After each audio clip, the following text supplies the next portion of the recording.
Product unboxing. Open the package. Check that all accessories are included. A user manual. Grounds tray. Cleaning brush. Hex screws and auxiliary screw rod. Do not lift the grinder by gripping the scale portafilter bracket. Lift the machine by holding the lower recessed handles.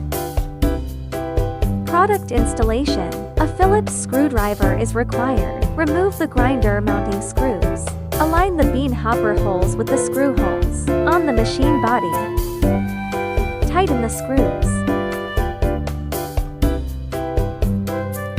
Screw the auxiliary threaded rod onto the adjustment dial.